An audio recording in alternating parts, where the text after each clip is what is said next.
Good to have MJ back today. Welcome everyone. This is Database, and today we're going to talk about a very, very interesting topic around the whole LLM. How do you actually implement it in your own organization? And a big part of that one is how do you store the information? Because the storage is quite different from the traditional SQL data warehouse or data lake kind of storage. There's a completely different structure that's required here, and MJ is going to tell us all about it. So off you go. All right. Thanks very much, David. And yeah, very nice to be back. And we'll keep the momentum going, right? So AI and LLM never stop. So should we as well. We shouldn't stop. It's always new things happening out there. Right. Yep. So in the past, we talked about this diagram or this triangle around, first two is around like just consuming ChatGPT or similar experiences. And then the next part is about hey, you actually want to connect it to your data, right? So that's why you have like that connected data scenarios. And in that regards, you are most likely going to use this pattern called RAG or retrieval augmented generation so that your data sources on the right side portion, you can talk to it, right? And in the past, we talked about Aussie loss as well and how you can use AI search for this whole orchestration mechanism without having to do a lot of like the underlying like coding, baking, and data engineering work. But today we'll kind of like expand more into this whole vector space and like outside AI search. What are the other options?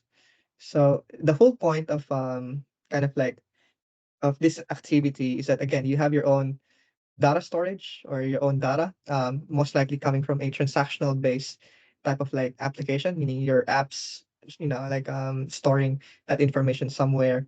And that lands into something like an Azure SQL or Cosmos DB and, data lake Gen 2 and stuff like that.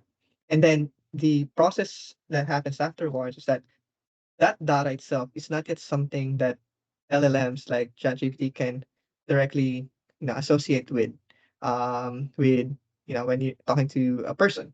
And so like in the past, David, you mentioned, you've demoed around a chat to SQL capability wherein like, you're talking to your data in a way that you're creating SQL statements on the fly.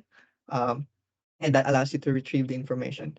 But the more, I would say, not sophisticated, but like where the trajectory of technology is going and the hype cycle is going at the moment is this whole concept of vectors and like embeddings.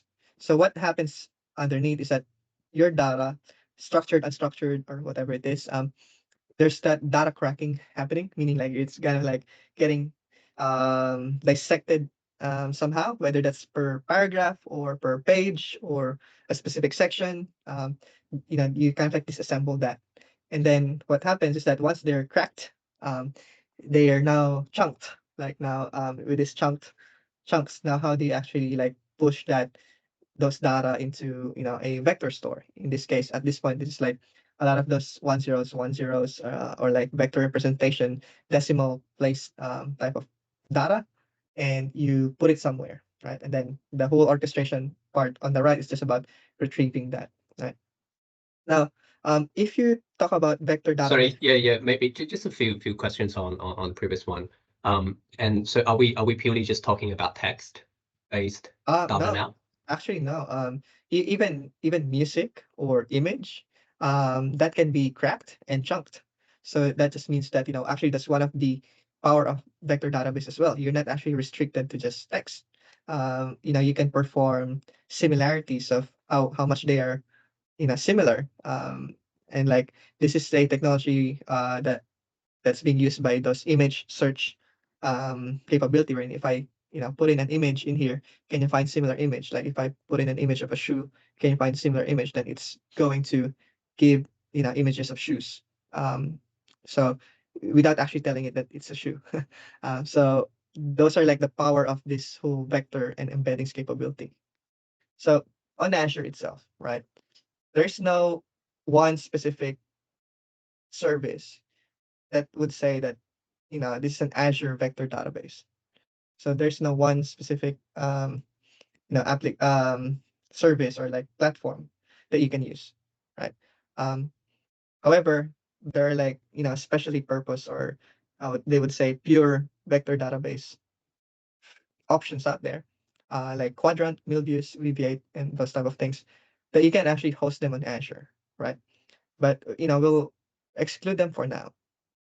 Um, However, alternatively, you can go through these three different routes, right? Through the search route, meaning you can use something like AI search, which was formerly known as cognitive search.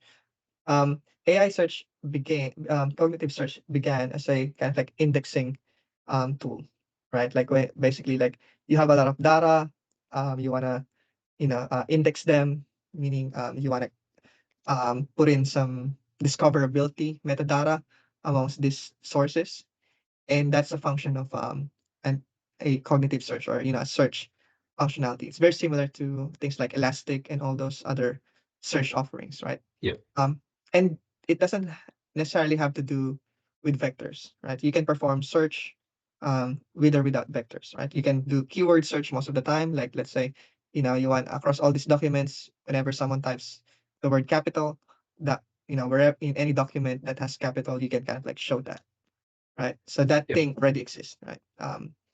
However, the new flavor that AI search added is, okay, besides just doing keyword search, can I do semantic search?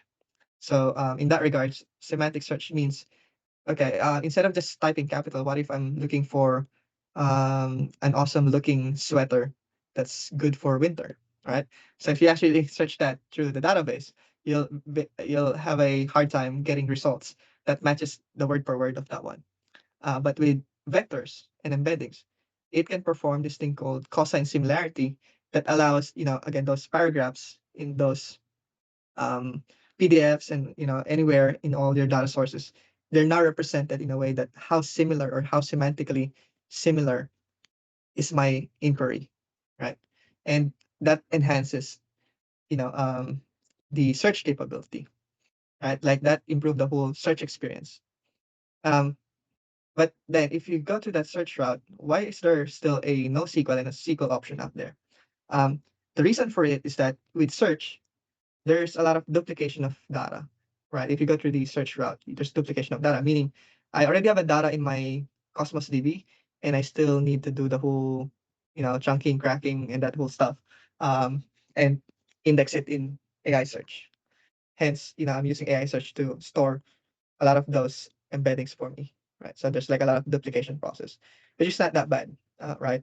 However, if you go through a NoSQL approach, such as Azure Cosmos DB, there's also an approach wherein it's much more transactional, like you're using embeddings and vectors in a more transactional way, meaning you don't go through that whole process like most of the time.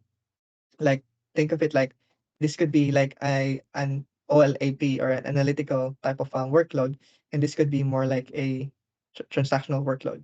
So what that means is that in the future, if you look at things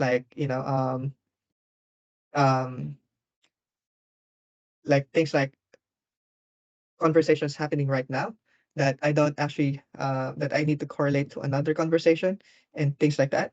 Like you're not necessarily have to wait the whole process to finish to get when I say process, you don't need to wait for the whole um, embedding process to finish to get that result. Think of it like let's say I uploaded a PDF, and that PDF gets stored through Cosmos DB as embeddings already, and I can talk to it already, like very fast. But then at the same time, you don't. Then if you update the PDF or update the document, then you can easily kind of like replace those embeddings. Because you're treating them again as a transactional type of approach rather than like a permanent document that you need to annotate, index, and perform research later on. Um, and same goes with SQL, right? If you go through the SQL approach, like think of it, you're just using it as a storage in Azure SQL in particular, like just a special type of data type, but that means you need to perform there's no indexing for you in here. There's no search for you in here. It's like you need to come up with that on the application layer or on your application. You need to perform all those magic that AI search already does for you. However, in Postgres world, it's a bit different because Postgres have a extension called PG Vector that allows you to transform your ordinary Postgres database into a capability that supports storing embeddings and also performing search, which again makes it much more interesting. Microsoft themselves came up with a good kind of like help guidelines on when to use what, um, so that you don't have to set up a battle between, now that I can use Cosmos, what do I still need AI search, so on and so forth, right? So this is the official guidelines from Microsoft team. Um, so if you have like structured or semi-structured operational data, meaning like profiles that are most likely already stored in a database, um, then these are like a good recommendation for you. And second is that if you want a single source of truth, um, together with the database queries, it's also an option for you, right? Meaning, you want to store, let's say in this case, for example, in an e-commerce application, right? You want to store the description of an item in the vector embeddings, but then the price of that item is something you can update anytime, right? So that means that when you're performing, that vector search, you're just actually searching on it based from the description, but then the actual price of that item can change in real time, right? So that's one characteristic as well. Then lastly, the one I mentioned earlier is around, more around OLTP type of thing. Again, the thought, like conversation that we're having now, rather than like a memory.